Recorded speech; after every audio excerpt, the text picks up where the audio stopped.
so I think we can get started. I'll call the meeting to order. I'll observe it appears we have a quorum and call the roll. My left. Lindsay. Lindsay West here. Dee. Press the button. Dee Orner here. Peggy. Peggy Briggs here. Chris. Chris Reynolds here. John. John Garofalo here. And then online, Colin. Carlin Reed here. Lois. Lois Wassoff here. Parasha. Rashra Patel here. Okay. Yeah.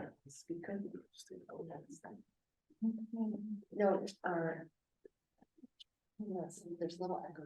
Yeah, there's some echo. Turn your speaker down. I think that. Okay, I'm the vice chair of the finance committee. I'm filling in for Parasha, who is en route. I'm sharing the agenda via the Zoom. We can get started with public comment. Would anybody in the room like to share a comment? Hey, Eric, before we do that, maybe it might be helpful to introduce Anthony to everybody in the public. Great idea. We'll start by welcoming the town's new finance director, Anthony Ansaldi. Hi, everybody. Thank you. It's a pleasure to be here. Thank you. Early days. So it's a pleasure to be here. Today's day 4. And it's been great. You have a great staff here, and I'm really looking forward to working with you, the select board, and the townspeople on Concord's finances. Happy to answer any questions. I've over 20 years of municipal government, worked in 3 different communities. Last community being Littleton. Before that was Wenham. And then before that, I spent 13 years working for the town of Brookline. There I was responsible for their public safety budget and both police and fire. So a lot of experience, and hopefully I can bring that here to Concord and work with you. Welcome. Thank you. Welcome. And thank you to Steve Daly, who's been playing the role on an interim basis. While we're on the front of the plate.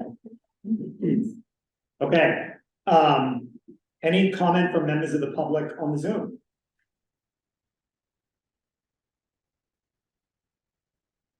Hearing none, we'll proceed to item number 3, update on follow-up items. I'll suggest we hold that until the end, because we may have some new items to add to the list. So it makes sense to just close out the meeting with those.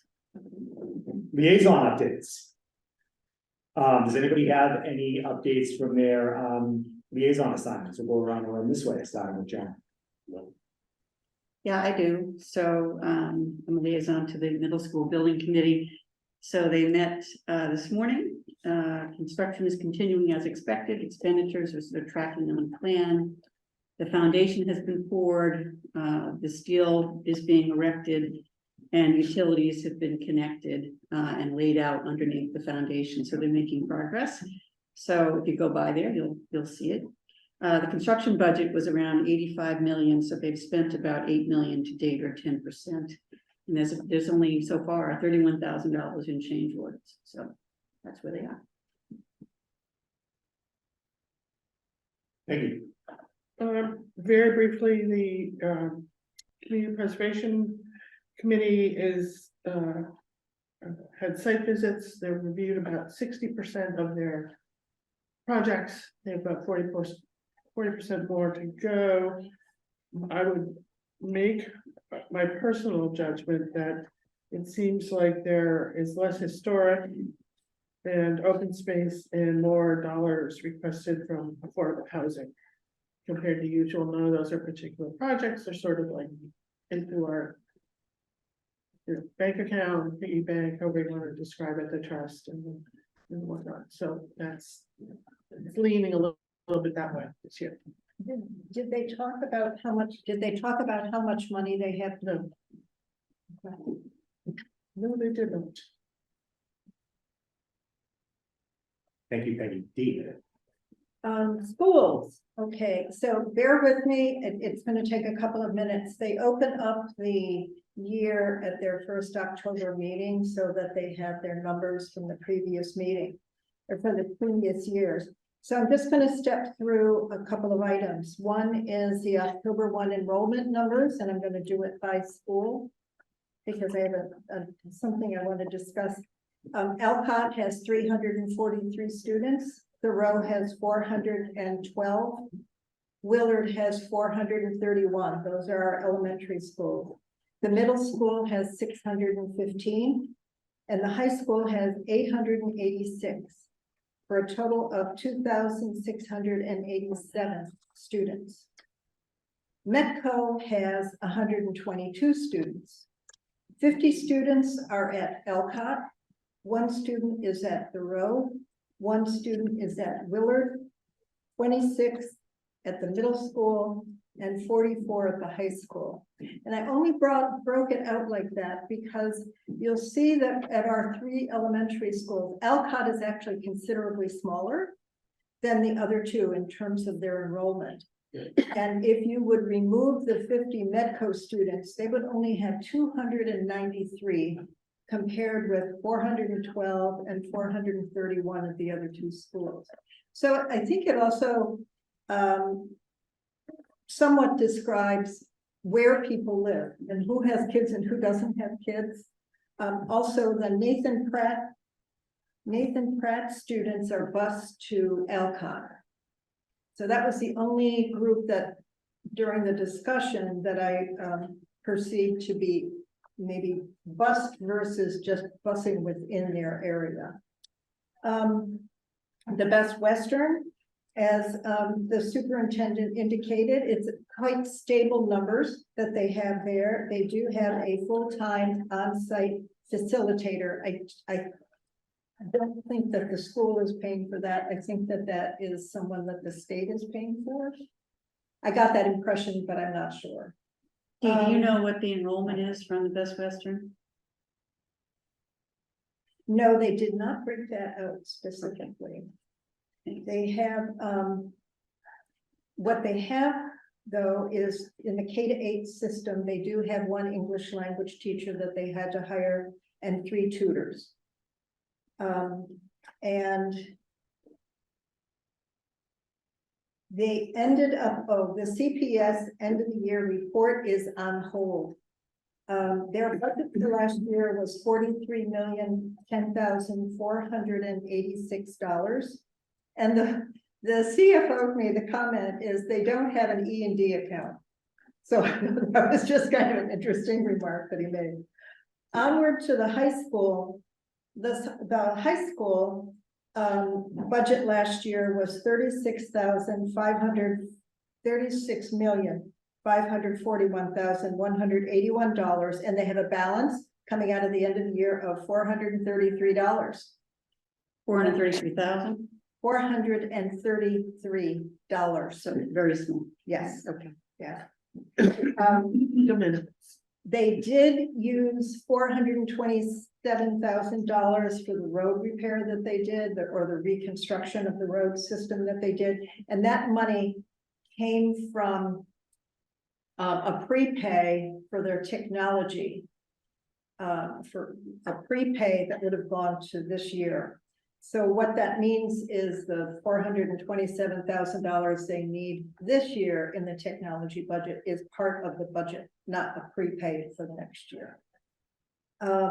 What they did comment on was that electricity was a big factor this year.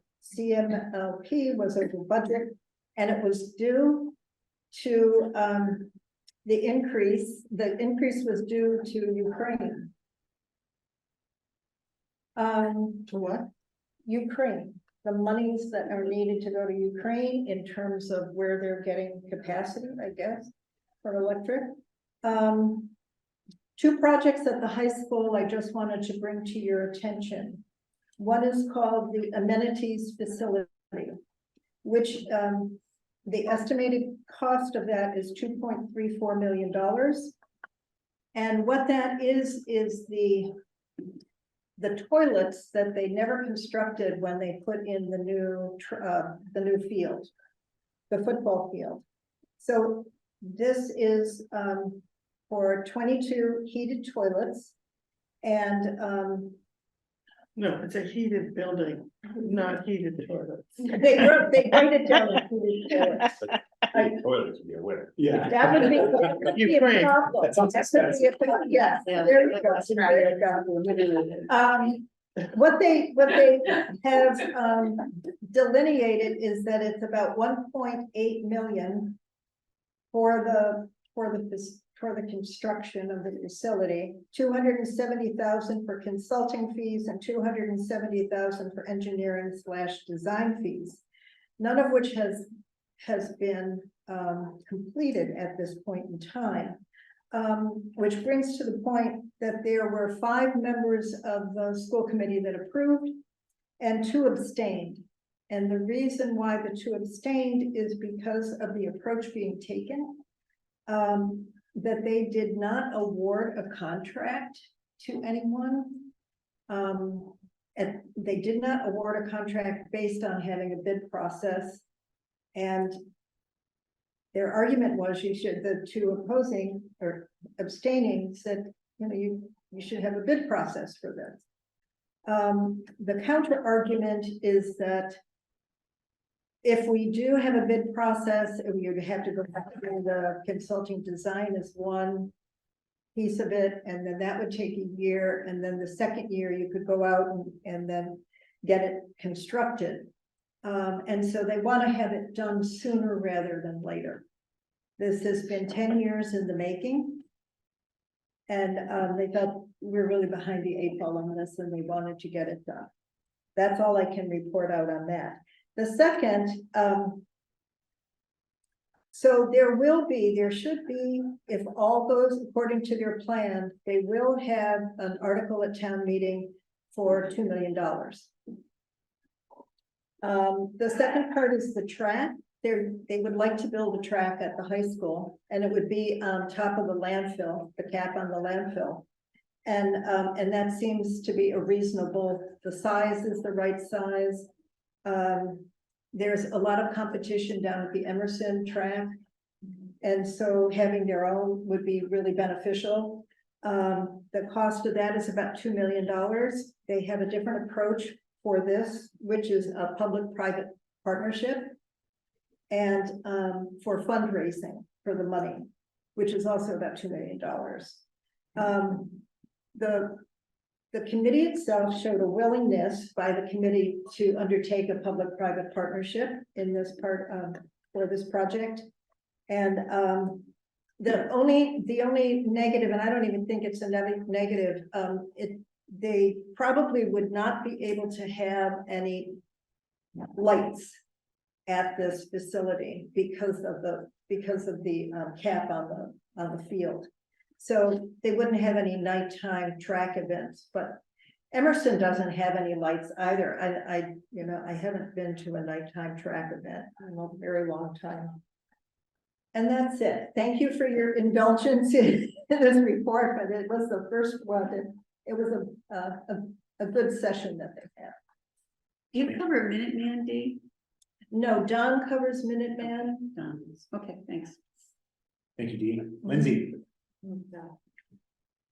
Online, Talon. Thanks. This is about the Recreation Commission. They're going to be meeting on October 24th. Carrie LaFleur is going to be attending that meeting.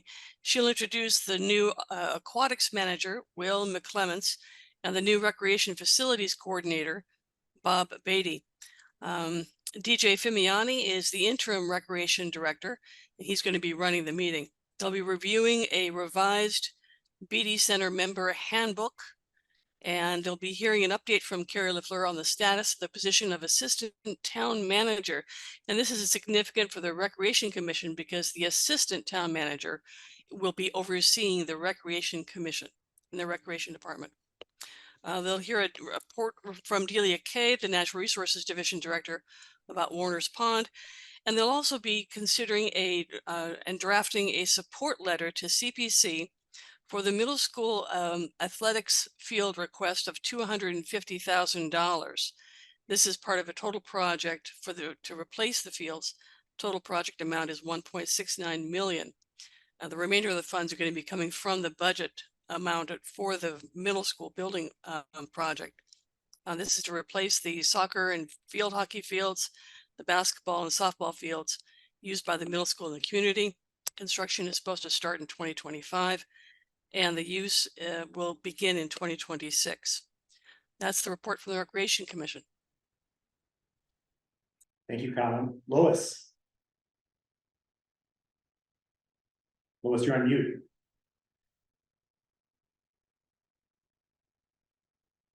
Sorry. I don't have a committee that I'm an assigned liaison for, but I did want to ask for time now anyway, because I just wanted to report that I attended the Effective Governance conference that the town held at the library on Sunday. And there was some useful information to come out of that, including the fact that the committee handbook has been updated. And so we should all make an effort to get hold of copies of the new committee handbook that the town prepared. It's actually very useful and very interesting. The plenary portion of the meeting, the first 45 minutes, 50 minutes, will be posted on the Minuteman video network shortly. And I really recommend that people watch it. It was extremely useful. It was a good review of procedure and expectations and some cybersecurity issues. There were some useful presentations. So I just wanted to pass that along. Thank you, Lois. Marasha?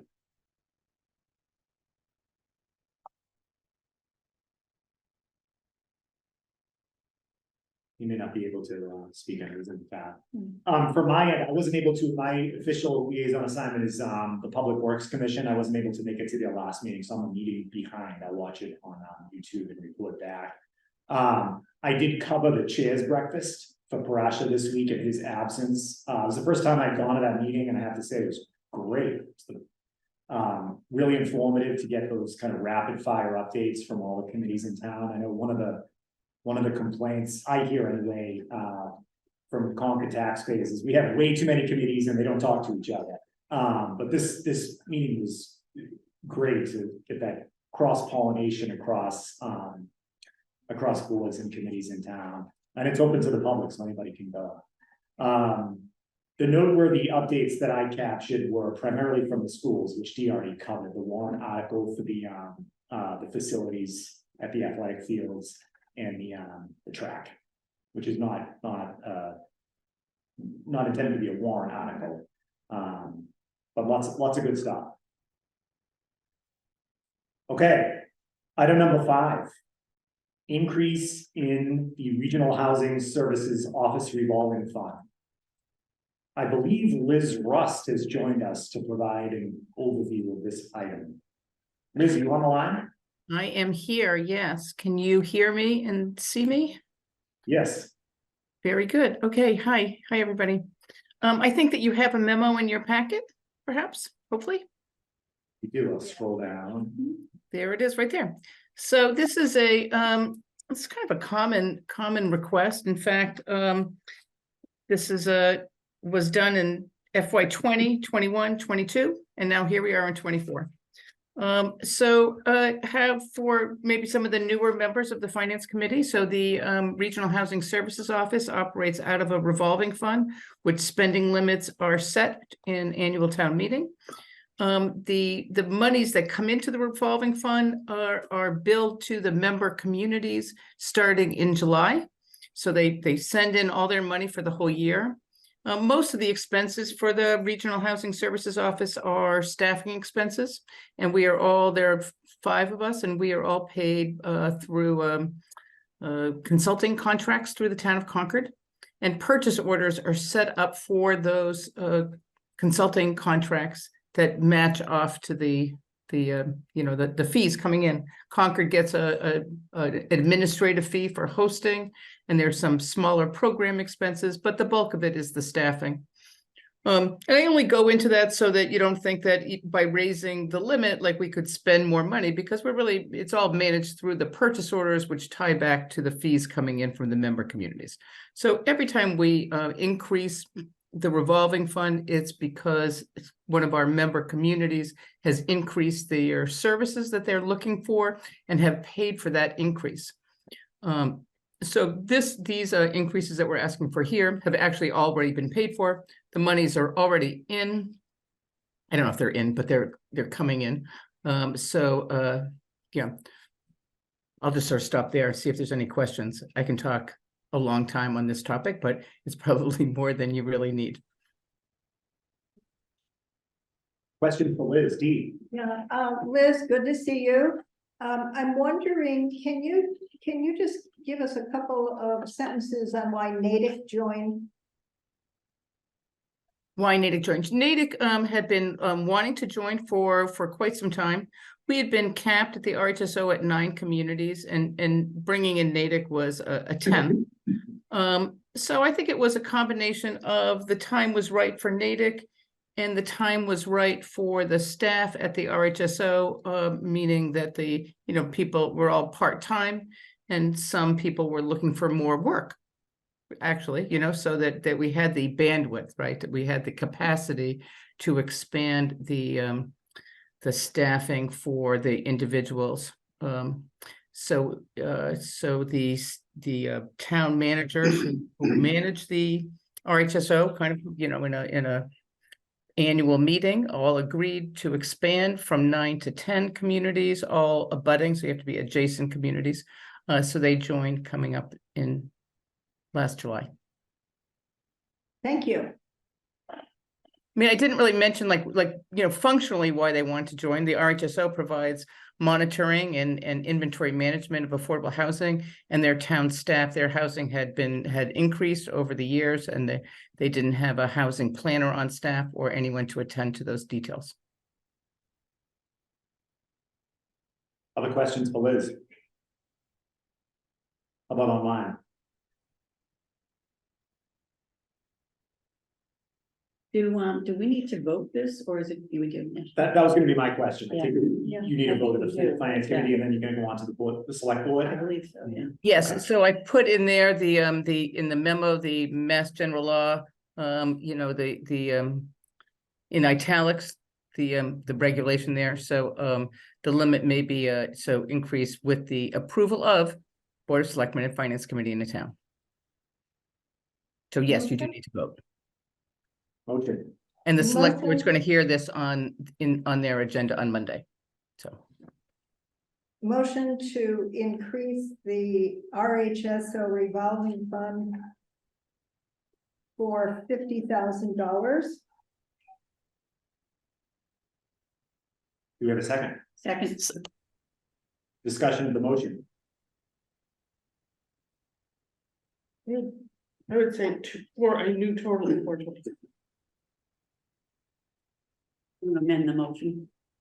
Amend the motion for a total of 425, just keep it. Okay. I'll amend my second, that sounds good. Okay. No discussion, no questions? Okay, we'll call the roll, we'll go this way. Lindsay? Yes. Dee? Yes. Peggy? Yes, Chris? Yes, John, yes. Parasha? Yes. Eric? Yes. Lois? Yes, Colin? Aye. Okay. Motion is approved unanimously. thank you very much. Thank you, Liz. Okay, back to our agenda.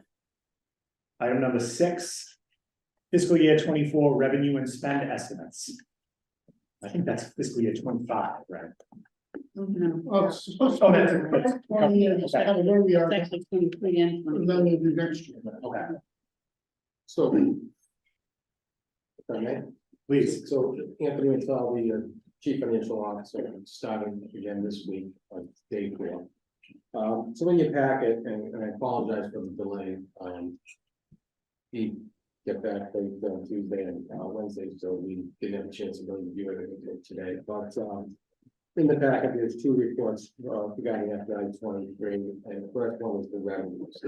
And the bottom line shows a $5.7 million variance, which is received in excessive appropriation, but of that 5.7, that's not fully the amount of excess that we see that we captured. So it was 2,700,000, which was transfers back from the special revenue funds and enterprise funds for indirect costs. So the actual receipts in excess of appropriations is about $3 million. And on the expense side of the house, right now, and they're still closing the books. Unfortunately, our finance, our accounting team is down as staff, and with the conversion of units, a little bit behind. They are catching up, but the bottom line is right now we're at 1.9 million, and I know there was a lot of discussion at your last meeting about the transfer from the insurance to the insurance reserves. So we think it's going to be about high $800,000 in excess in money unspent for expenses. So that's FY 23. Any questions with that? Yeah, I have some questions. Anthony. So the we didn't budget for the intercompany transfers. We didn't expect those. Is that sort of the enterprise funds paying us for services? It was accounted for on the budget book. It just doesn't show up on this particular report. This is a report that comes from our accounting system. Okay, so it's a presentation issue? Yeah. You say, okay. And inspections were about 1.8 million. More, is that more than you thought they were gonna be? Were inspections bringing in a lot more revenue, or that's what it looked like? Yeah, it's the, I would, it's just, again, that's just not budgeted. The roll up for local receipts is included in the 118. So when you look at that, it says no description, but Right. actually what's involved in that is property tax, state aid, and local receipts. This is just the way to capture the individual categories. Okay, all right, so that's really not the story. Right. Okay, so that if the number without, so the 5.8 million without the 2 million or so in the transfers is around 3 million. Around $3 million. And what does that come from? Is there anything in particular that comes from, or just spread across a bunch of them? It was money that was not spent, and for the reasons this report, Not expenses on the revenue side. on the revenue side. Yeah.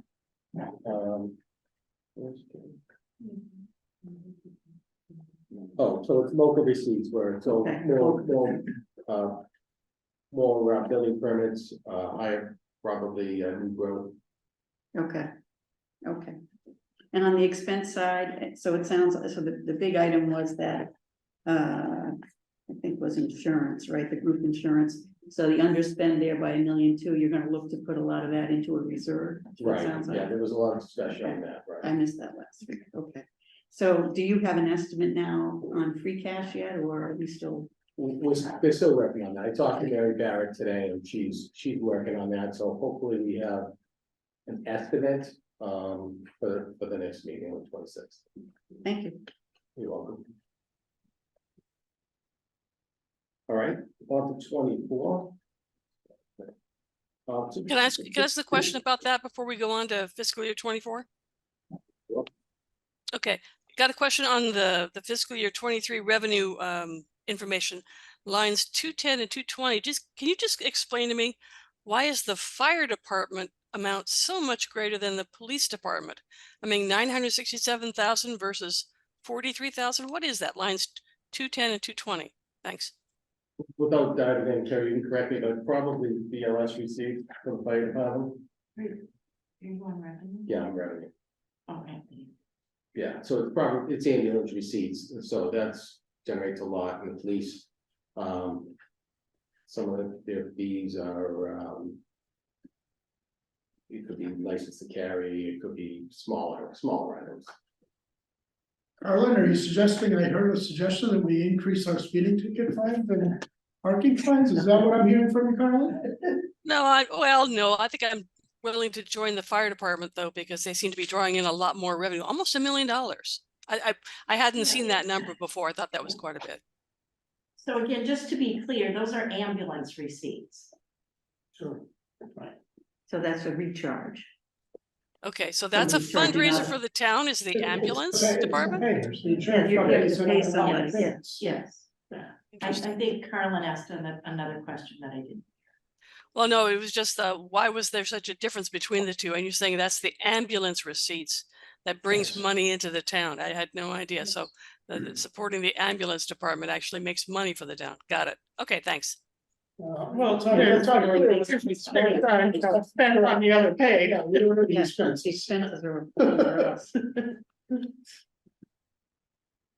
All right. So, so then just moving on to FY 24 year that we're in, we have the first quarter activity. So right now, we're at about 24% of revenues collected, which is pretty much on track because we're just still where we still at the point with some track transactions and with the delay in units. So that's I'm pretty comfortable that that's on track to continue to meet our revenue expectations. And for our expenses, right now, we again, looking at the expenses, we're at 25.82% of expenses for the first quarter, so it's looking good right now. And like I said, next meeting, you'll get a high level, for the next fiscal year and what the outlook would be. I do have one question, and it's on animal control. On the second side. And it appears as though you've spent 96.5% of your budget already Yeah. in the first quarter. If that's not uncommon, because depending on our expenses, sometimes we get billed for the first quarter for the whole year. And that was a contract that they incurred, and then it covers the whole year. Okay, so you can expect not to have any other amounts. Could be some minor things that go Okay. on with need to shelter a dog or do something. Okay, so it's an annual contract. It's not, I was wondering if all of a sudden we had all these dogs and cats and. Okay, thank you. Anthony, I had a similar question on workers' comp, so it's about 72% spent in the first quarter. Is that a timing issue or? So the insurance policy, yeah, that's the premium for our workers' comp insurance. I have a question when you're ready for it. Right. Okay, on the, this is the fiscal year 24 first quarter expenses. Line 147 is the reserve fund. That's dropped from 225 to 200,000. I noticed it was 225 last year, and you've dropped $5,000 from it. Any particular reason why? That's the first question. So that's what was proposed in the budget and approved at town meeting, at annual town meeting. And that's based on historical trends. We have not, we probably haven't brought you anything for a reserve fund transfer, probably for 3 fiscal years. And prior to that, as the longtime members know, it was for legal services. But we really have not brought anything to you, so we dropped that slightly. And I saw that line 151, the legal services line is up to 450,000. And a good chunk of it has already been spent, it looks like, if I remember the numbers correctly. Question about that. What are the 5 driving cases or issues that support the legal services? So the biggest issue with legal services still, the single biggest issue is the Estabrook case that is in appeal. I would say after that, there really isn't anything that stands out. We have a lot of small items. We have a number of, or an amount that just on a monthly basis for advice, opinions that we seek on various items. This is for all legal that is associated with the general fund. So planning board, zoning board, select board, the middle school building committee, there may be some that is built into there.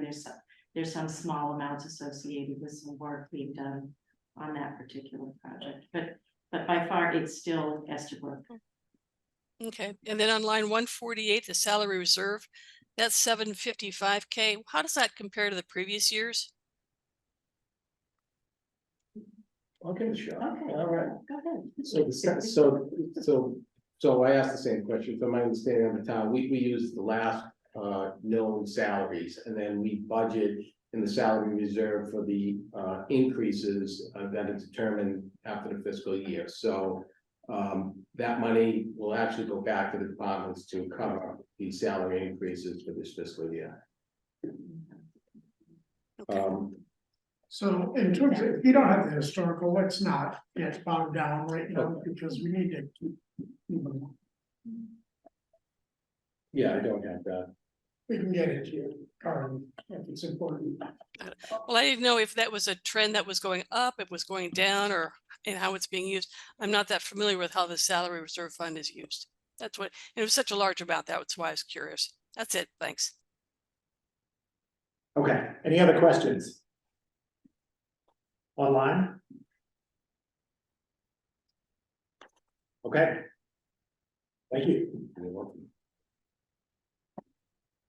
Okay, let me go back to our agenda. Item number 7, Finance Committee guidelines in the context of a single warrant article.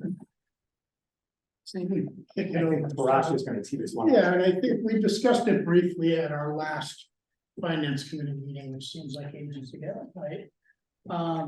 September. But the concept is, and it's been discussed by Carmen, who's here, socialized with some folks, and Mary Hartman representing the select board, and I don't know if Alexa's on the phone. The school committees have talked about this, but the context is that there were some ideas around how to become more transparent with annual town meeting, town residents, but also to try to show a little bit of the trade-offs and have some discussion around total town spending, town, school, etc. So that folks understand what the trade-offs are. One of the ideas that has been offered forward is to actually have one unified budget warrant article, is what we call it, for all 3 budgets. This is a practice that is different from what we've done in Concord. However, if you look around, and many folks have, most other towns actually do have a unified budget. So there's a warrant article, it's got the town budgets, it's got the school budgets, and it's got, for our case, we would also have the regional school budget. And that concept has been kicked around, socialized. And one of the questions for us is in the context of us setting guidelines. We've traditionally set guidelines for the 3 budgets, 3 budget entities, as many of you know, that have been on the finance committee for more than a year. The methodology has varied, at least during the times that I've been on, varied from, hey, let's pick them, you know, we'll limit the total increase to $1 million, and we'll divide it up this way by dollar amounts, and then we kind of convert to percentages. And other times we've actually set percentages and convert to dollar amounts. So it's really just a matter of math, frankly, and we've gone both ways. So the discussion today is twofold. One is talk a little bit more about the people's thoughts. Hopefully, you guys have been thinking about this hard for the last 3 weeks, if nothing else. But then also to talk a little bit about how we might go about setting guidelines this year, whether it affects it or not. And Lois and Lindsay, I'm sure, have some thoughts around that as well. Ultimately, hopefully we can come to a recommendation that we favor or not favor, and we can talk about that. Ultimately, it's up to the select board under state law, from my understanding, and I'm looking both at Mary and Carmen, who've done a lot of research on this, is to determine the budget article for town meeting.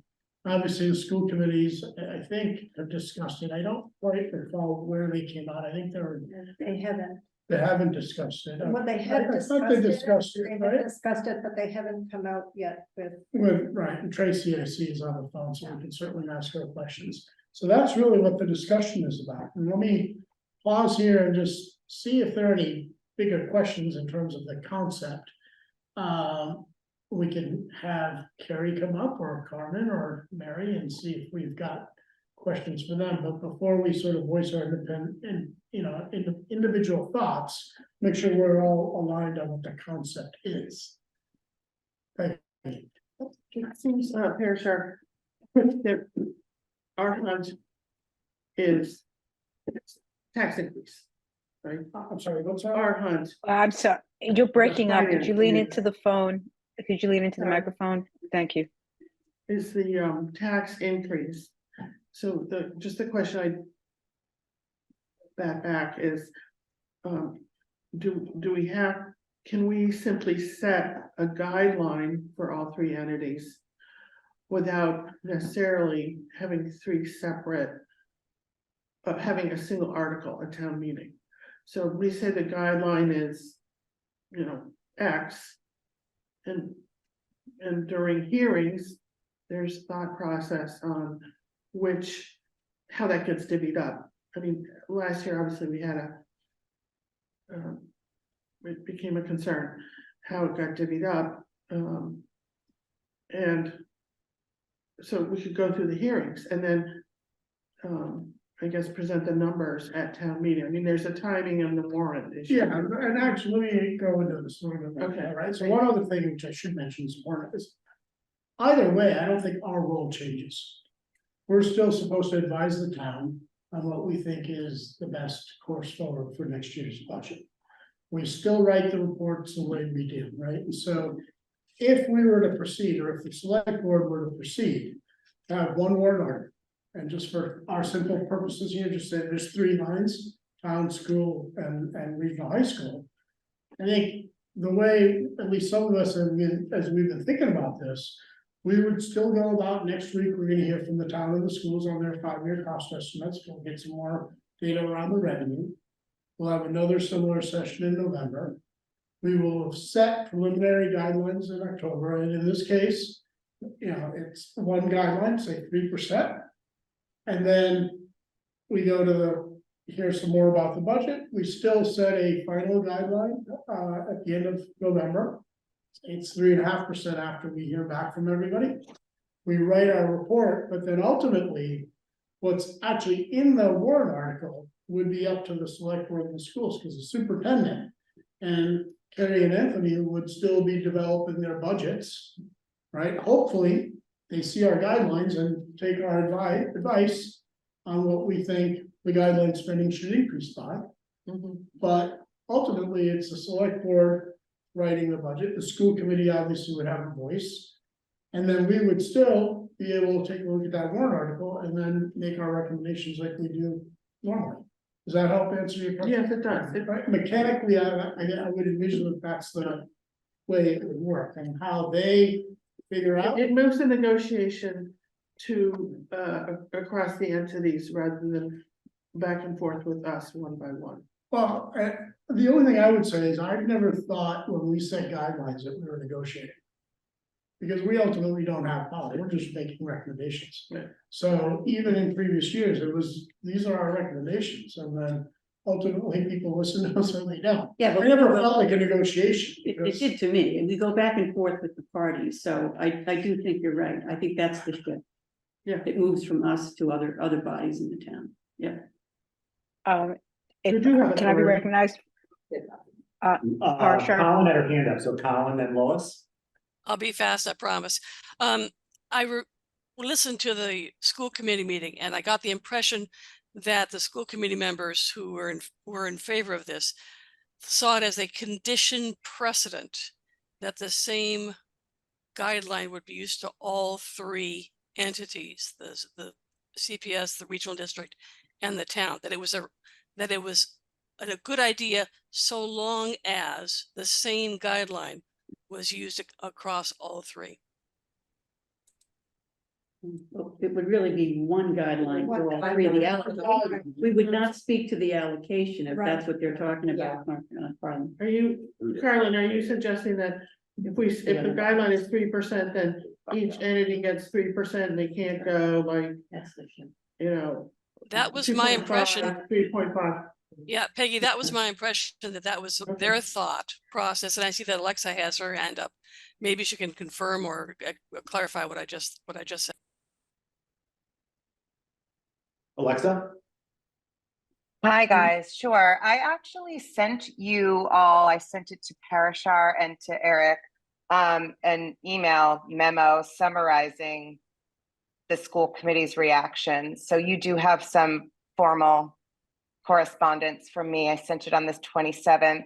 I also sent it to the select board. So perhaps you could distribute that to your members so that they have it as well. So I did, I summarized kind of all of what you guys are debating. Thank you. Lois, thanks for waiting. Oh, sure. I just wanted to add a thought to what Parashar said. I think one of the things we want to consider as we're considering whether we as a committee want to recommend this is I think we're making some assumptions about what the Finance Committee's future role is going to be. And I think we should, as part of whatever, if we are recommending at the end of our discussion that the Finance Committee support this idea of an omnibus budget bill that picks up all three budgeting entities, I think we want the select board to give us some clarity on our continued role, because my understanding is the same as Parashar's, which is that we will continue to elicit information, to build our recommendations. We'll make a guideline recommendation. We will hold hearings leading up to town meeting, and we will make our own recommendation on the article, since it's a fiscal article, and that's our core responsibility. I'd like the select board to kind of weigh in on that and confirm our expectations about our continued responsibility here. Do you want to make any points from that first one?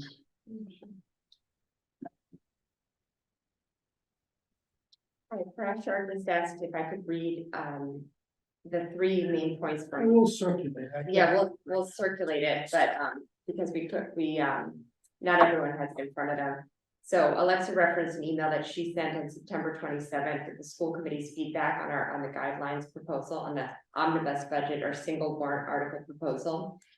And so here's the point. So she said, I wanted to quickly summarize our reaction to the feedback. Number one, the feedback was overwhelmingly positive.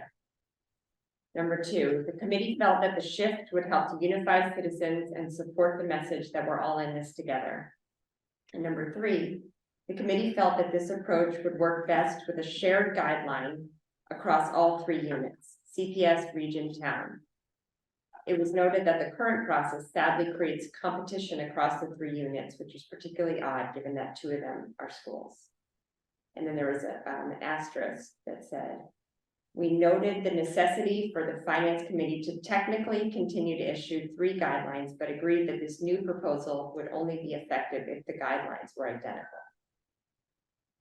And so I think that what the concept there is, and Alexa, you can correct me if I'm wrong, but the same guideline is 3%, and that 3% applies to everybody's guideline budget. Right? The problem though is if you have different baselines, that adds up to, so it has to be 3%, it has to be has to be overall. So that's where I'm. Well, so this is the conversation we should have, right? So does it make sense to have 3% for each, or is it 3%? And then how the allocation occurs is between the schools and the town. Yeah. So that's what we should have a discussion.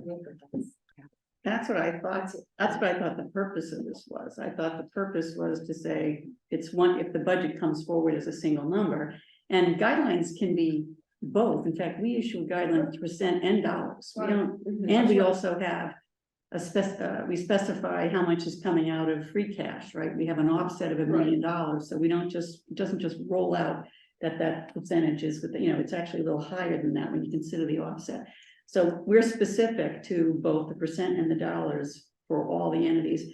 I thought that if there's one budget that goes forward, we would simply need to say the same thing. We'd have one number for dollars and one number for a percent for the budget, and then it would be up to the parties. If that works for them, terrific. If it didn't, so if one party would be short, often it's CPS that ends up being short. So if CPS continued to be short, it would be a dialogue between those three budget entities as to how to amend that. And if the 3% could be stayed with overall, that's what I thought would happen in the process. Is that what you're saying? Well, I completely agree. You can do it two ways, right? You can do it both ways, that's all I'm saying. Yeah, So part of the conversation is, if the select board were to go down this route, how would we set our guidelines? We could do exactly what you said, or another alternative, and this is where I'm reading from Alexa's note in a conversation she and I had, is it's 3% across the board for all three entities. okay, And in that case, you know, maybe one entity like regional school district might not hit the 3%, so they're only gonna go up 2%. The CPS goes up 3 and the town goes up 3, and maybe if they adhere to our guideline, that's what the budget request would come in at. Right? The notion of transferring would not necessarily occur unless the select board and the school committees agree that they're gonna go do that. I mean, ultimately, again, we're a recommendation body. So Yeah. either way, Yeah. they can either listen to our recommendation under either approach or not. yeah. Well, I think we've always struggled with the allocation, so, when the idea was posed, I'm in favor of it, because for us, given the granularity with which we can operate, I'm more comfortable at the top level. And in my view, leaving, if there needs to be a reallocation, to leave that to the budget parties to decide. So that's kind of where I am. One question that I have, so is it, and I think Alexa mentioned it in her note. So am I correct that the bylaws require us to have a guideline for all three right now? Is that correct? At the moment, that's correct. There was a vote at town meeting that characterized our obligation as being to produce separate guidelines.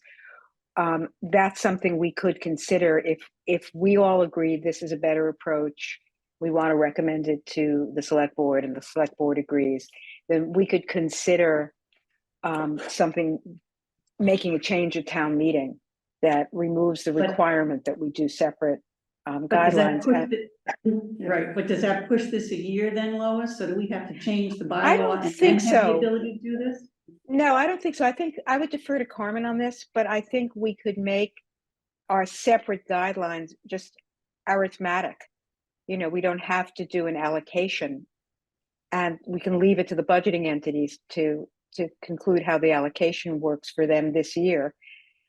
So we can honor the letter of the law, of the town meeting motion that was passed, which I can pull up, without delaying the process if people think it's important to go ahead. So I wouldn't let that stop us, unless Carmen disagrees with me. Absolutely. It's math. So we can do it either way. Do it either way. I think so. Yeah. Okay, thank you. And there was just Lois, one do other you have point I one? wanted. Oh, excuse me? Please. No, sorry, I saw you raising your hand up. Go ahead. Oh yeah, I did have one other thing. I'll take my hand down, but I did have one other thing.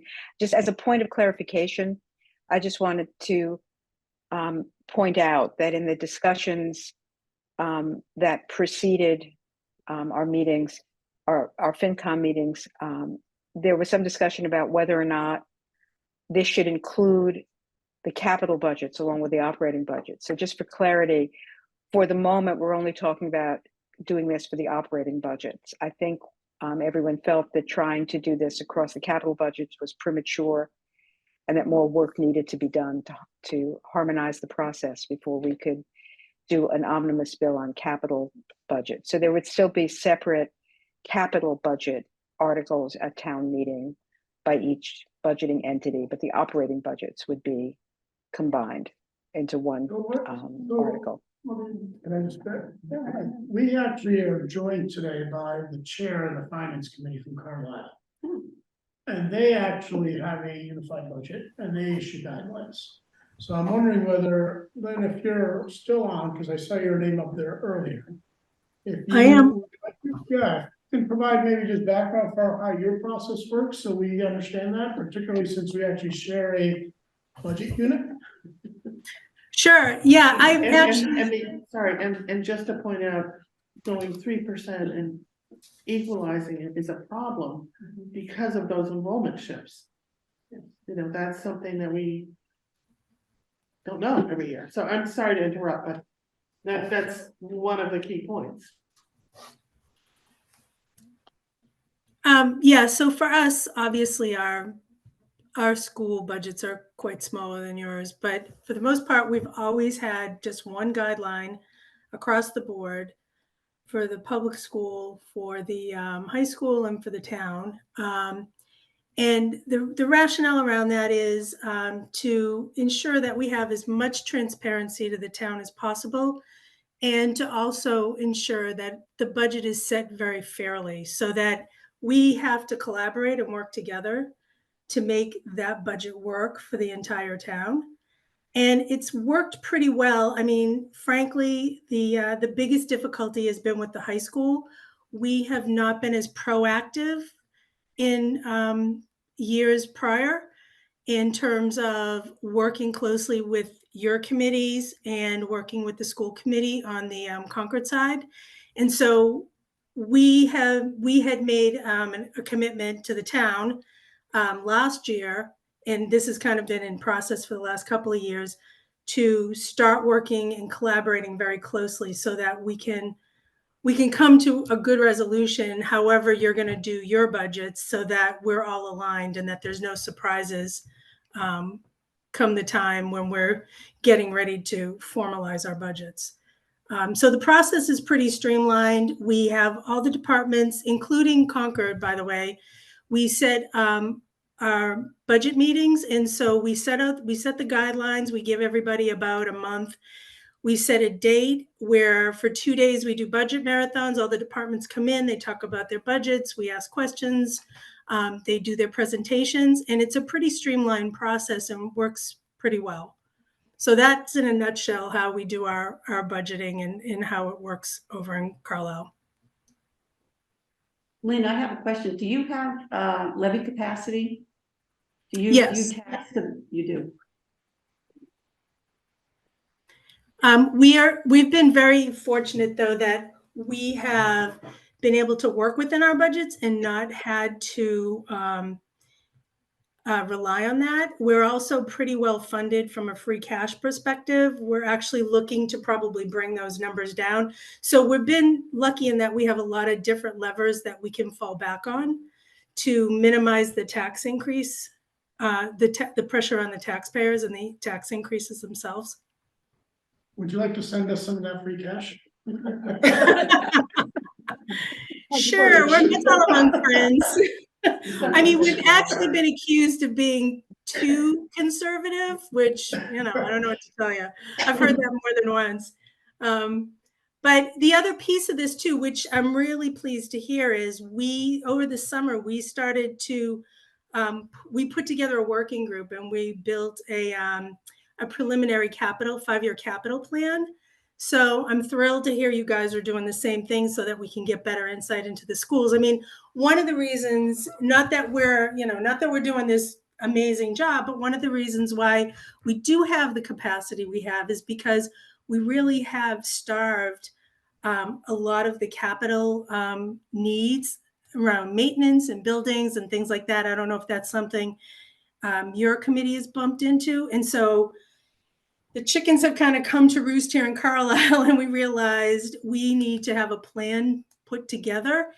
We need to be more proactive. We need to be able to put together a longer term budget so that we can start addressing these needs, because there's really been, a lot of them have been neglected. So I'm really happy to hear that your committee is doing the same thing as we are, and look forward to, further collaboration. All right, Lynn, I have another question. So what happens when the budget units, do the budget units trade off between themselves then if they have an issue meeting your single guideline?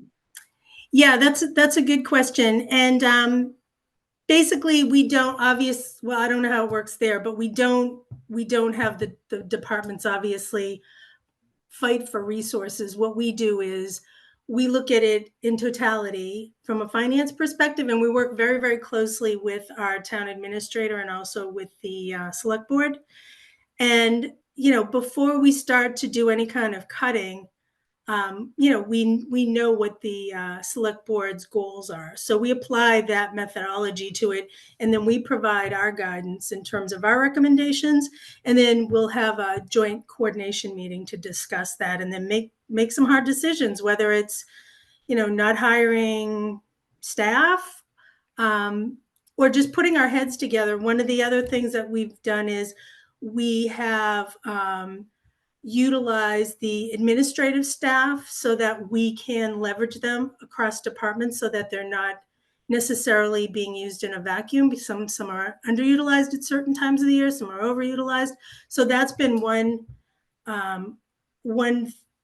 thing that we've done in terms of helping keep costs contained so that we don't have to keep hiring administration staff. And also it gives them, there's a lot of good cross training for them as well. So that's when we have that situation, we will work with the department. We don't unilaterally just say, you're not getting this. But I mean, there are times when we have to say, sorry, we're not going to be able to hire a person. Let's figure out how we can work around this. So does your select board, what role do they play in the budget process? Do they set a goal? Yes, they do. And they work with us. It's a collaboration, but at the end of the day, it's the select board's decision to make that determination. So we can recommend, we can give our input and explain why we think this is the way to go. And normally it's pretty collaborative, and we're usually on the same page. And if not, we're very, very close. So there's never been a situation where we've been very far apart. Yeah. Well, that's good. We don't have a process like that here I yet. think we're trying to get there. Yeah, right? but I'm And just so I saying thought that's it'd be a helpful- shift, right? Right, Yeah, so it's a shift, and that's why I that would thought be a it'd be big helpful. shift. to- Well, no, we Your were the neighbors as well. strong town manager form of government. They do not. Yeah, They they have don't a town administrator, very But Right. ultimately legally, careful what you're wishing for. But No, I understand. correct me if the select board is still charged with writing the actual warrants. Yeah, They but- control the pen. Right, they do. I'm sure you're right. But still, from a process perspective, historically, they haven't played that big of a role in the budget. So anyway, it would be a shift. So I would talk about a new process. Ultimately, they're. I'd want to hear from them, are they, yeah. Yeah, come on up, actually, both of you should come up and talk. Are you talking to me? No, I'm sorry. Oh. Like, what? Sound like you wanna drive over, man, more than welcome to drive over. Thank you, Lynn. Oh, you're welcome. Thank you for letting me sit in. No, thank you. Yes, you should go first. I'm gonna pull the charter up. For the record, I'm Mary Hartman, 16 Concord Green, member of the select board, speaking for myself. When this idea was first brought up, I had a good reaction to it for the benefits that we already talked about tonight. I don't think there's a need to repeat them. The first step in that process is to ask the school committee what they thought. They came back and they said that they thought it was a good idea as long as there was one guideline across. That changed the landscape for me. Number one, I don't exactly know how that would work, but we know that going into any budget season, there are going to be entities that need more or less than the guideline. So how is that going to work? Because right now it happens within FinCom. That's where that is fleshed out. So that kind of brings back Lois's point: is what is the role of the finance committee going forward? And in the past, looking at it from both angles, the finance committee is appointed by the moderator. They're not elected, and they're appointed for a reason. And one of those reasons is because they are not beholden to short-term goals or to specific constituencies within the town. And the select board depends upon that. So I'm worried that we're going to maybe lose some of that. And I lost my second thought. So I'm concerned about two things. Number one, the mechanics of how do we allocate a number, a percent across three different entities that have different needs. We know already that the high school is not going to need whatever guideline you publish, right? Are they going to take it? Maybe. Do they need it? I don't think so. Okay. So who's going to do that negotiating? And it is a negotiation. So, and the select board, again, depends upon the finance committee to help with that negotiation. So I'm concerned right now as far as what would be your role vis-a-vis our role? What's the role of the town manager vis-a-vis the superintendent? So, I thought this was a great idea to begin with, or I thought it was a promising idea. And now I'm wondering if the one guideline is just given by the FinCom and then you hold hearings, but you're not an active part of the negotiation, then I worry that we've somehow lost our reliance on the important voice that the FinCom brings to the select board in the town. We rely upon you to do a lot of that work for us. That's what I have to say. All right. So I'm just here as a process consultant. So We're gonna get $1,000 off of the building. yeah. I do not have a policy role here, but this idea actually percolated up from a member of the finance committee who was watching what happened on the floor of town meeting last year when a citizen got up because there was tension over the percentage increase in the school budget for the middle school, the K-8 schools versus the percentage increase for the town. And what this individual wanted was, could we just put off the town budget until we come up with the school budget so we could talk about them at the same time? And that motion failed, and we continued on in our typical order.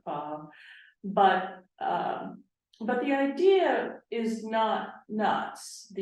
Of a citizen wanting to look at all the budgets together to better understand what the trade-offs are between. We're never spending money on everything we'd like to spend money on. And as the finance committee chair from Carlisle noted, sometimes you're deferring maintenance, and it could be a good thing to understand what kind of maintenance you're deferring. What did we choose not to do this year?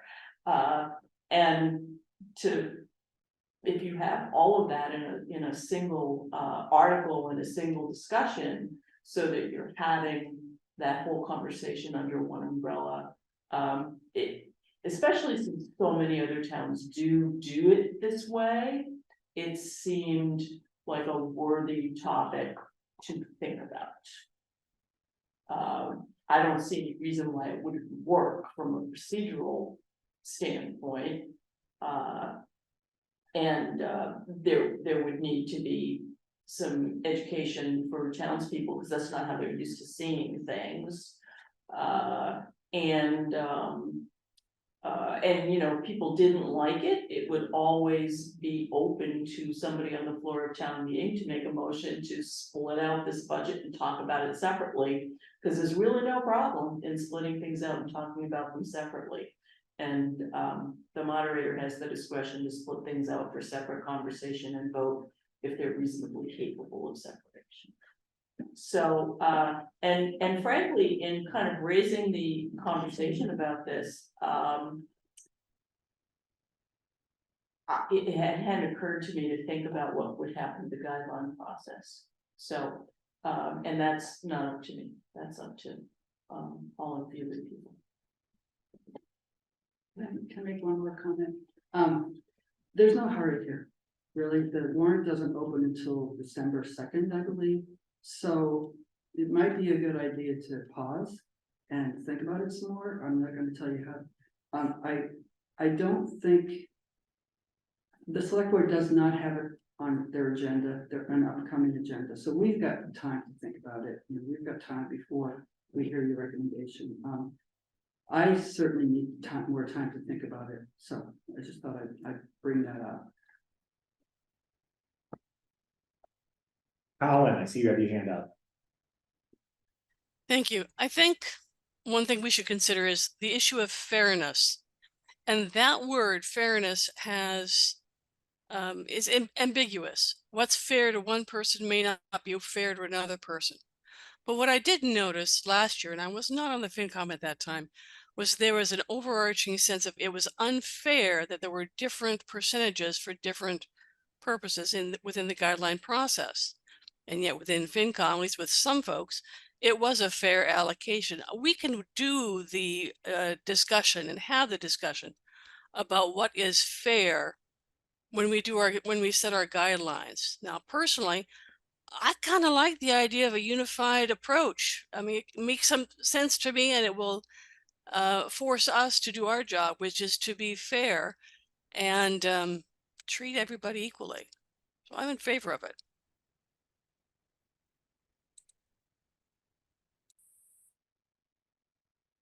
Other points or questions? I don't have any point or question, but I do have a comment. I'm kind of wondering, what are we trying to accomplish? And right now, the only two things I have found is that maybe we would have better community integration so that more people who came to town, or the people who came to town meeting, would have a better understanding of the needs of the town as well as the needs of the school and what are the trade-offs. And then also, for some other people who would come to town meeting, it would just be an increase in the knowledge that they have of how the town works, how the school, what the school's needs are, what the town needs are, just from an informational standpoint. So I think, for me, I just need more time to actually think about what we're trying to accomplish with this change. And that's all I have to say. Yeah, I'm interested in the reaction of the school committee about this, keeping it the same. Because I don't think that will ever eventually end up to be exactly the same. My assumption was, it just, to Peggy's point, we know if you just apply a percentage, you're gonna get some things that are out of whack. So there's gonna have to be some back and forth. If they're assuming that there isn't any, then I don't go with it. That doesn't make sense to me, but maybe that's not. There isn't any volumes. Sorry. You said if you assume there isn't any. If there isn't any back and forth that Communication. results. In other words, it would be rare to me to think that a single percentage will work for each of the three Right. budget amendments. Right. So that's what I'm sort of stuck with saying. I don't think that's gonna work. So I don't know who negotiates it then. Well, Alexa and Tracy are both on the phone. Maybe they can give some thoughts.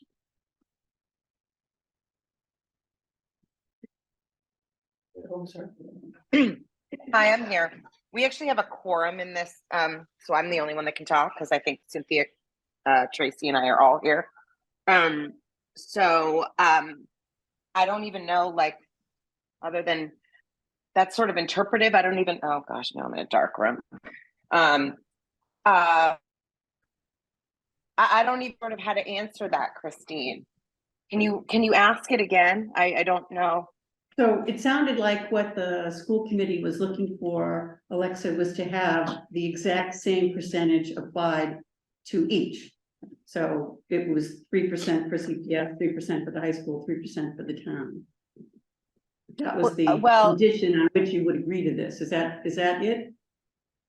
I don't know. Court and I were sort of the ones talking about that. And I think more we were thinking like, I don't know, the way I sort of interpreted it was kind of more the way they do it in Carlisle. I mean, if there wasn't a need for 3 guidelines, I think you would issue a guideline for the omnibus budget.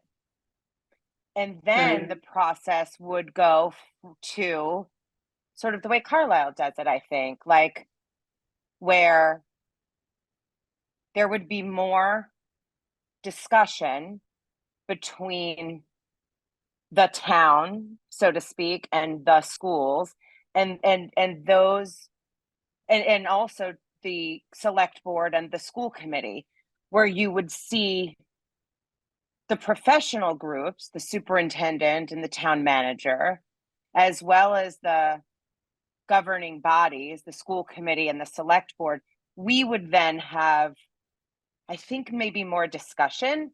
That was kind of, and then that was, I think, my vision. So I'll only speak for myself. That was sort of my vision. And I think what complicated that was the 2019 referendum or whatever. I'm not probably using the correct words. At the 2019, I believe it was, town meeting that put into sort of the bylaw or whatnot for the 3 guidelines. So You know, I think we can deal with that part. So what you just described is what I was thinking, which I think works, you know, if it becomes a discussion between the groups, that kind of goes back to, I don't know whether the school board has had a discussion with the select board, but it does change the dynamic. And so that's the question of whether the select board, you know, whether it works for all the parties, I guess. Yeah. Well, and I think too, is what I thought was going to happen. I understand what you said. Yeah, and I think too, you know, it allows the expertise of our professionals to ascertain what's appropriate for their budgeting entities.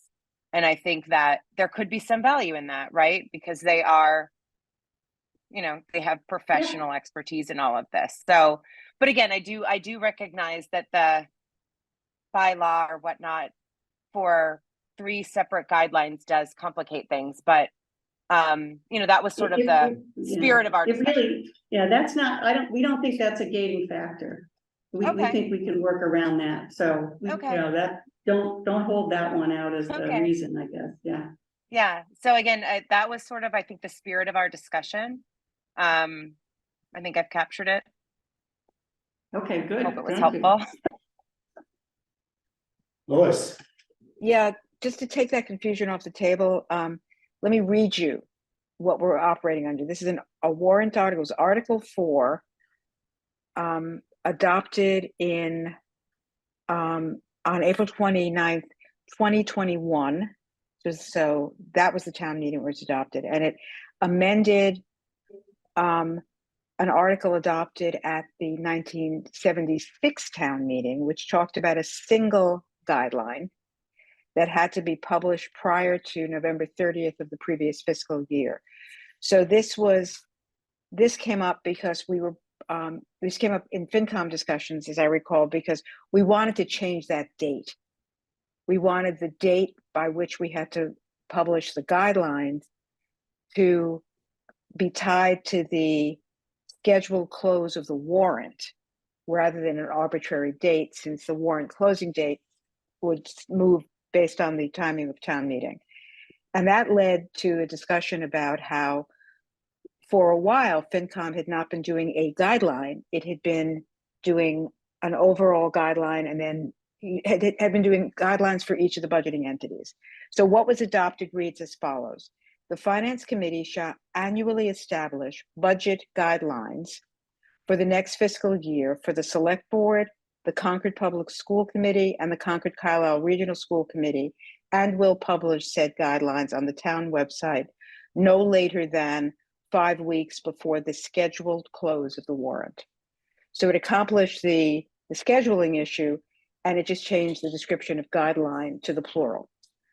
I don't think, Carmen's the ultimate arbiter of this, but I think we can work with that language if we decide to not be as prescriptive is the wrong word because we only recommend, but as explicit about guidelines for individual entities, but we work primarily with an overall number.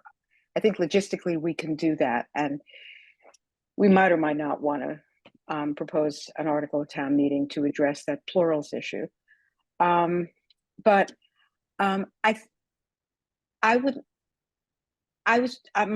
was originally feeling very positive about this. I'm sensitive to what Mary was saying. My concern here is that I think the Finance Committee serves a valuable role in making sure that this process is transparent. And we do that through hearings, through questionings, through analysis of the information provided to us by the professionals. We're not a decision-making body. Sometimes we get misportrayed sometimes or misperceived sometimes, but we make recommendations. But I think the work we do has value for the people who are ultimately building the budgets and for the citizens and giving them a place to go to get information.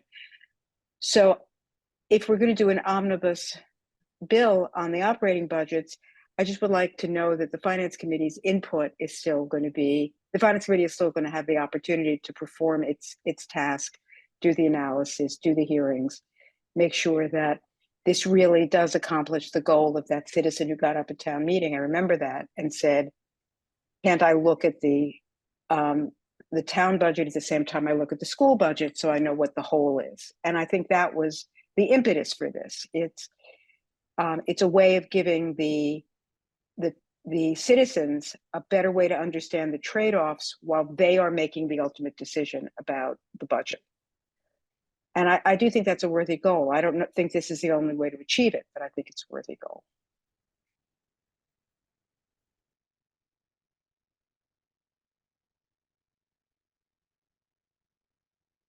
I think we all have sort of generally the same vision here, and a warrant article that could serve as an example actually is the CPC. They never have enough money. Everyone files their application, there's a negotiation, and there are a number of different figures put on that article or the sum total of what's available. And I don't think we would lose our role in hearing and analyzing the budgets from each entity. But I think our role, and Lindsay, you did some really good work last year on how do we figure out what's affordable and appropriate top line and feed that into the process as well as the bottom up, which we get at the hearings. So I don't think we would lose our role as advisors, analyzers, etc., for the different budgets. I think it would encourage the different, from Carlisle, the idea of the budget entities talking all year, not just rolling up their budget and like, okay, it's guideline day. Where are you? We're here. And because it is a negotiation, and last year, we saw that firsthand, where, some of the entities appeared to be very comfortable with their budgets and others weren't. So I think we could make it work if we want to, and we would have to make sure that the role that we have for, the analytic side, both top down and comparative, we could still do. I think we could, I like the idea of having it appear at town meeting as a single warrant so people could understand the trade-offs. I understand Carmen's point. I think it's a good one. From our perspective, I think we will have different recommendations by entity. We could have a single number, but underneath that we could say, and here's how we think it gets split. And if it doesn't get split that way, we can always speak to it in our report or elsewhere. So I think you can make it work. We can make it work. I think you can make it work. We could put the warrant article in with a total. And depending on the moderator's view, whether it was within the scope of the warrant, those three numbers could be altered up till day up. So that would allow a lot of flexibility within once the warrant's published. And I think it would then keep us in pretty much the same role we have. So it's not a big shift over to the select board, which I don't think we're ready for. So I mean, it could be a shift if they're writing. Yeah, this is the whole point, right? I mean, ultimately, whatever that saying is, whoever holds a pen has the power. So ultimately, it's a shift that way, but that shift doesn't really involve us because we don't have the pen anyway. We don't, we're So advising it, that's the point. right, So but they want our advice, and I they think they want want it, our but we can advice. continue giving Yeah. the advice, whether it's 1 or 3, Yeah, right? That's the whole point. And then ultimately, it's up to the select board. Really, I mean, you guys are elected, right? I mean, we don't have that power. You and the school committees are elected, so it's up to you guys. To ultimately figure out what the tax bill is gonna be for the residents. Really not up to us. We can recommend. And whether you divide that tax bill up into 3 articles or 1, to make it easier, again, that's up to the select board to decide. Dear Warren. yeah. No, go ahead. Yeah, and so what you said, Peggy, around how we would still have our role as advisory, and I think that what I like about all of this is that it really solidifies our role as advisory, whereas last year, I think it did feel a little bit like a negotiation when, you know, when all we really should be is an advisory board, and allow the negotiation to happen amongst elected officials and those who actually manage the budget. So it feels like it's better to put that negotiation in the hands of elected officials, and also I think it forces that unity before we get to town meeting, right? So that because the select board has to bring forth the article, and then those negotiations between the town and the schools and have to happen before that article, you know, goes to town meeting. So for all those reasons, it just feels like it puts us all back in the right, the roles we're supposed to be in. Just so when is the allocation of the guidelines being decided by the powers that be? I think I'm just still confused about that. If it's a 3% top line and those groups get together. Then November 27th, when you issue your guidance. Well, so I think that's 2 separate questions. Are you talking about our guidelines when we do our guidelines, or once we set the guidelines, when do they start talking? That way. Well, I would think that they'd start talking much sooner and earlier than typically, but hopefully they're doing that already. They don't do that now. I mean, actually, let me ask a question. Carrie, you've been in the process. When does the school, you and Lori, ever get together and talk about what do the budgets look like? And how do we actually make sure it doesn't exceed the overall preliminary and final guidelines?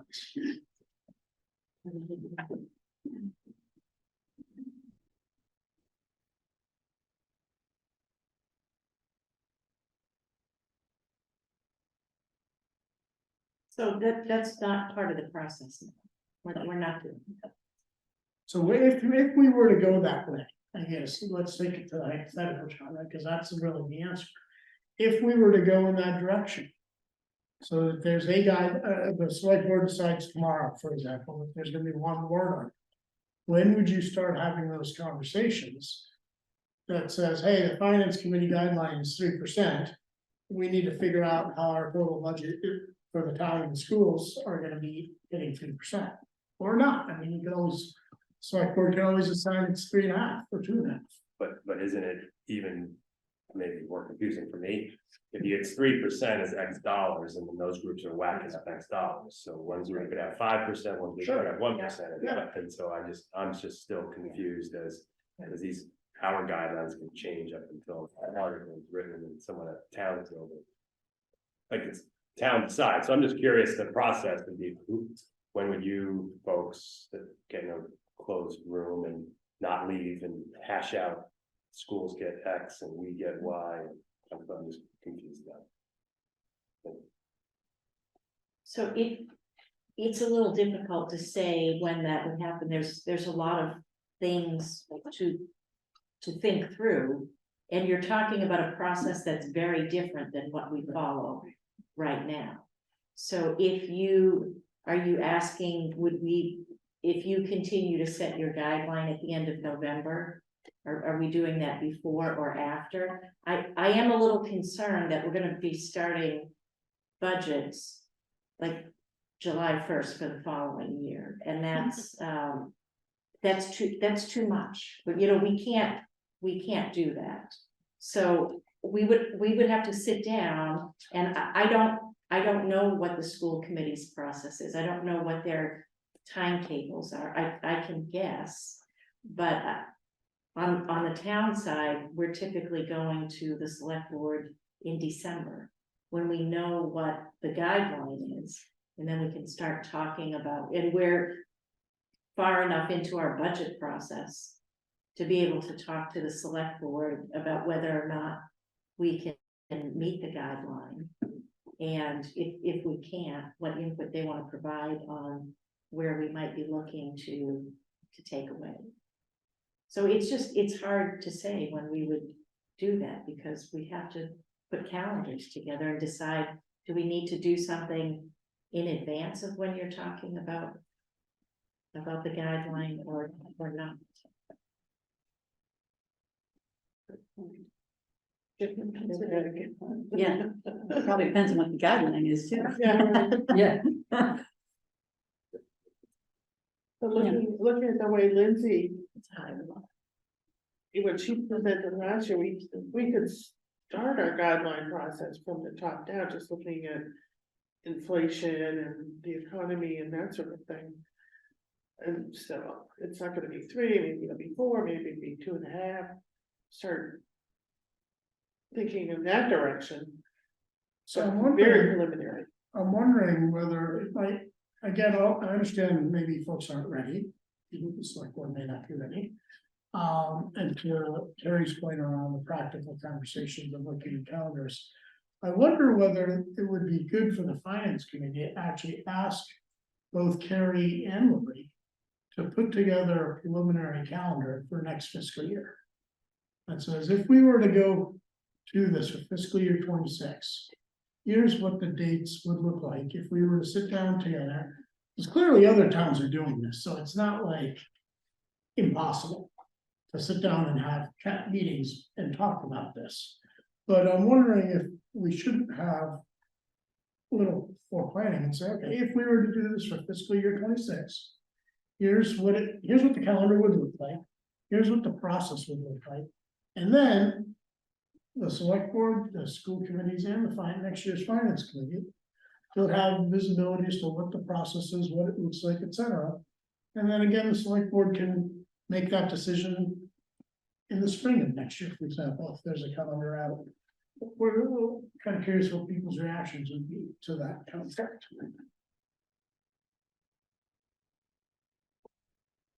I have one comment, which would be, I'm not sure Carrie has the bandwidth to create Well, such a thing. But I heard spring, so that's when I settled down. I didn't want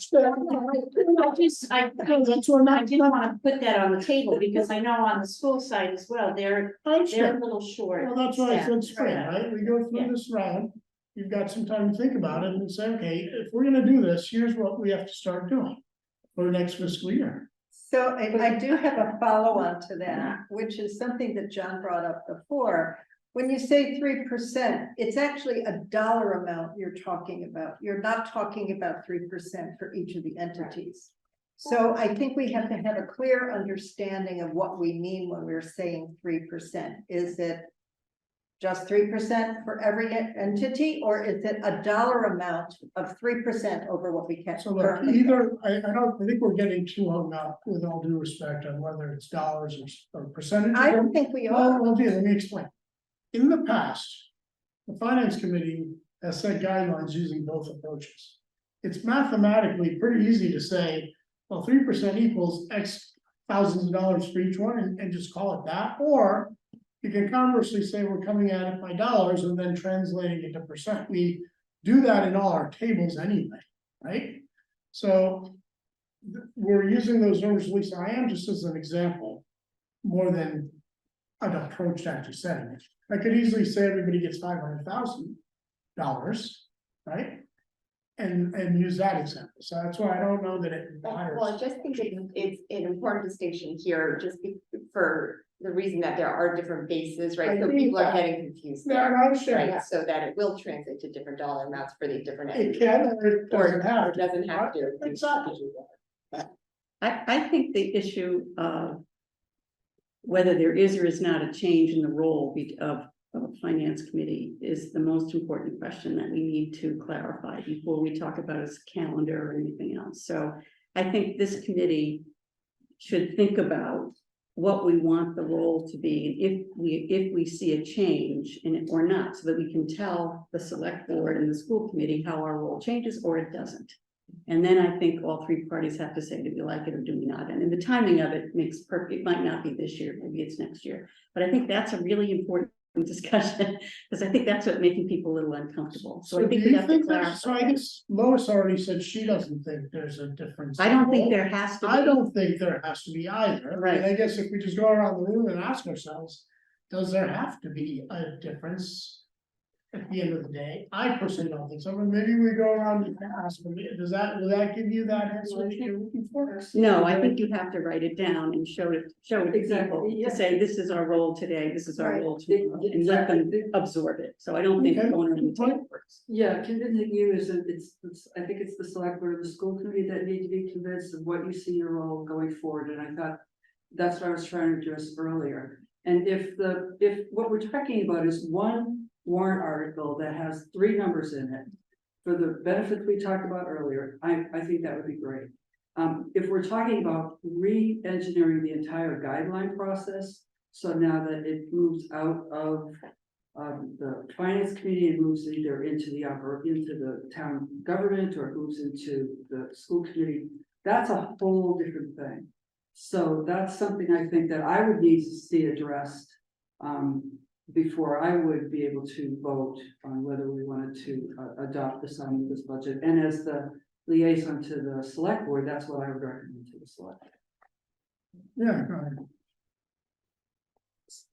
It might be helpful to just kind of go back to what the role of the finance committee is in terms of the charter and town government. So town meeting is it's not just a day, it's a process, right? And it is our legislature. It doesn't have any committees except for you guys. You are the only committee that the legislature has. And you are the committee that digs deep, not just on the day of town meeting, but over a course of months before the meeting happens on what our revenues are looking like, what our expenditures should be, so that you can give really thought out advice to the meeting on what decisions it should make about appropriations. And whatever you do, you want to make sure you keep that role as the advisor, the eyes and ears, the advisor, the only committee the town meeting has to give it advice on, appropriating a $130 million budget. The CBO. Right? Congressional Budget Office. Again, I'm not envisioning any of our roles or processes changing. The only thing from my perspective is, are we looking at one article at the end of the day or 3? Really, that's what it is. I mean, we would still. I'm sorry, who does the negotiating as far as taking the guideline that you issue and appropriating it? That to me is the right. Oh, Where does that that happen? would be between the professionals and then ultimately the school committee and the guidance, because look. Then that's a change in your role. Well, I don't view it that way. Other members of the finance committee, clearly there are some that do. I never viewed us as having any authority, right? And people say we negotiate, but at the end of the day, people come to us and say, this is what our budget looks like. And, most of the time, at least I've been on, we've finally nodded our heads and said, yes, we're fine with that. Whether that's a negotiation or not, we can talk about it. If that is. It is. So, and I don't. Has been. And I don't know, here's the thing. You were there. Here's the thing, I don't think that changes, because at the end of the day, in this process, if you've got Carrie and Lori talking to each other and they're making the trade-offs, then they come to us with that final set of numbers. We would still look at our guideline and say, hey, is this higher or lower than our final guideline? And we would still write the report up or down. depending on how we felt, whether the rationale they had for hitting those numbers or not hitting those numbers made sense. So that, I don't view that any differently in that respect, is that, and I'm happy to write this down, by the way, but we would still be able to do that. And we would still vote our recommendation on that warrant article, which we could do in 3 parts. Which is, you know, where the rubber hits the road for us. We can do it like the CPC, right? Yeah. So, but that shift, so it's fine, you say, you know, you're happy with it, and I understand you can do things either way, but that shift is a big one.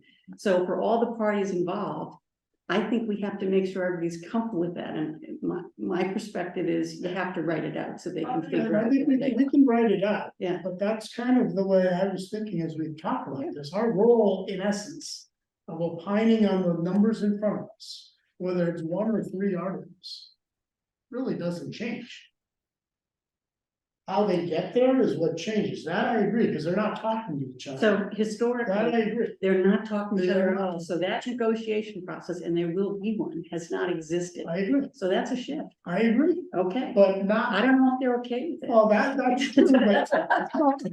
I agree, clearly they're not okay with it. So, Clearly they're not okay with it. so who's gonna get them there, or are we gonna just let it go? But again, no, again, we recommend if we look around and everybody, most of the towns around us are using this process, I think it just removes. We it. do lots of things that other towns don't do, and I don't think that that matters, right? So Well, it doesn't mean it's a bad process, it must work for others, so, yeah.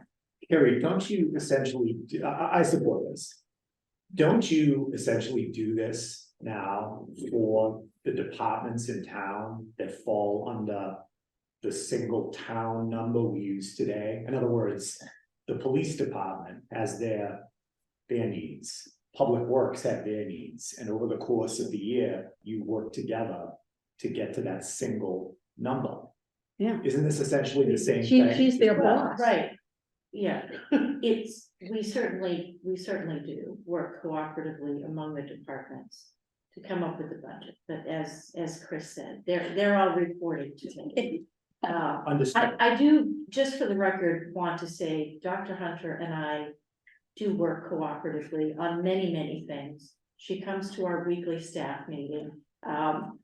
Just because we have a different process with the budget, I wouldn't want to leave the impression that we don't work together and we can't work together. I am concerned about how this works and wondering if you issue a single guideline and we work together to come up with something and we can't come to an agreement because one year we've got $1 million worth of special ed costs, and the only way to do that is to close the library 2 days a week.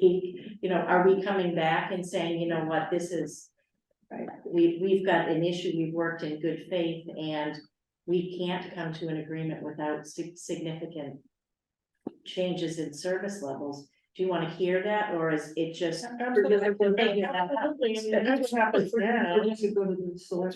now. That's a great example. At the bottom, it would change the total number. Yeah, that's a great example, and actually, I'll answer personally, it would be great for the select board and the school committee to say, well, that's not a good solution, and the select board then decides to, in essence, ignore our guideline, add $1 million, so that doesn't have to happen. They come back to us and explain that, hey, we had a trade-off, you gave us a total number of 3%, we had to add $1 million because otherwise that would have meant this. And then that we can then opine that even though they exceeded the guideline, we approved it. And I think we be transparent to the town about why that happened. That those conversations do not occur. The only thing that happens is you talk about it within the departments, and kudos to you, and Lori and team talks about it within the schools, but the twain never meet. Right, the process isn't set up for the twain to And I think we're trying to say, I think some of us are suggesting that the twain should meet, whether it's this year or next fiscal year. We're trying to get the twains to meet, not the trains to collide. Lois. I'd just like. I just want to wanted to say when we're talking about changes in the procedure, the one potential change here, how do I put this? Sort of legislatively, logistically, we can manage the difference between, we can work around the guidelines plural in that warrant article from 2021. But I think one of the questions FinCom should be considering is, do we want to? Do we still want to give, based on our research, based on the information that's presented to us, do we still want to give our view of how the total amount should be allocated between the budgeting divisions, or do we want to step back from that? And the way we approach that issue, along with all the other things we've been talking about, I think has an impact on FinCom's role. So I don't have an answer, but I just want to plant the question. That's something that we should be considering as we're going into this. Do we want to be in that space, or would we rather just step back from it and get the report out when Carrie and Dr. Hunter are done with their work and the select board has chimed in? So that's all I had to say.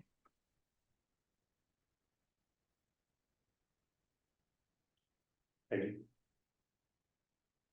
Yeah, this always comes down at the end of the day to the personalities and the working relationships between the select board, the school committee, and the finance committee, as well as senior staff. So we have seen it work really badly.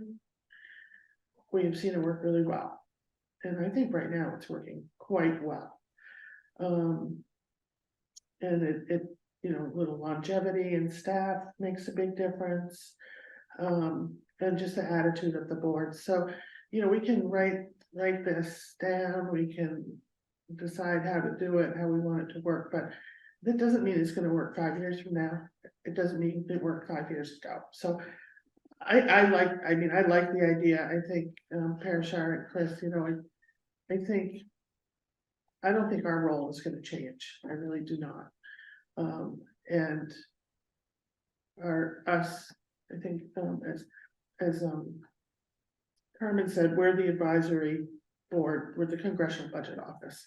So we have a role and it's not going away. That's all. Every year, I mean, it really does change. Had people at each other's throat. Oh, did I say Congress? Never mind.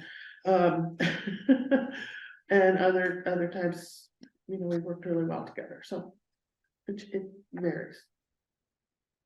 It's clear. Can I make a comment?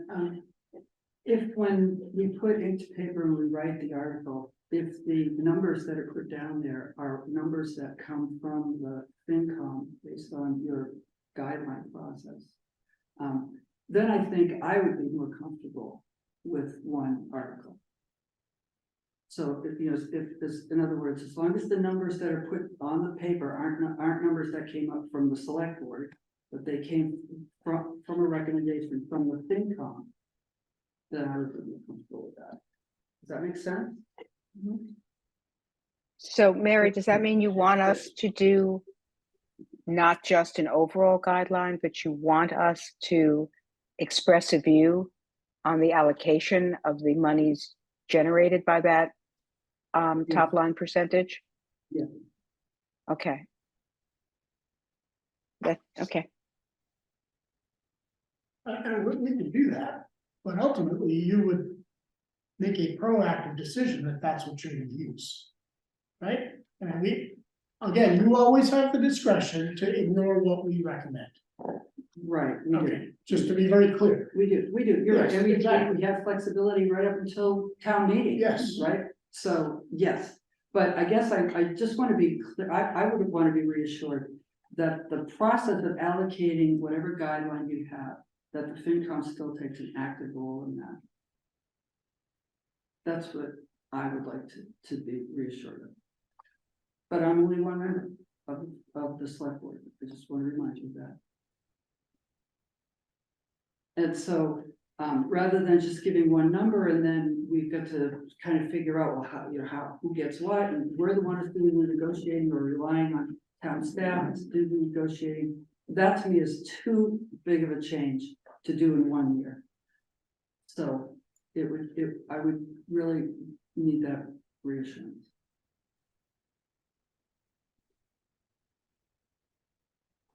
Okay, I mean, I think we've had a good discussion. We've been at it for over an hour. I don't think we need to come to consensus and make a decision tonight. What are folks thinking? Not I tonight. agree with you. I agree with that statement. Move on. Okay, so we've got multiple meetings coming up over the next few weeks to continue to noodle on this. But we'll move on. Agenda item number 8, approved meeting minutes as may be available. So we don't have any minutes in the packet. I don't think we have any minutes to review and approve tonight. That is correct. Okay, public comment. Anybody in the room like to share comment? How about online? Yeah. Here. Really quick comment. This is just an update. In September, in early September, Rasha, you sent an email to Henry Dane, the chair of the select board, after the discussion with the finance committee, asking us to address several topics. One is looking at the pilot agreements, other rental properties we have in town. I think looking at a budget for the 250th. We are going to be talking about that this Monday night. So, and Carrie's going to present to us. So we have finally heard you and we're responding. Thank you. We're waiting for to hear back from the schools, which we're expecting to hear back next week, hopefully. Okay, online, any public comment?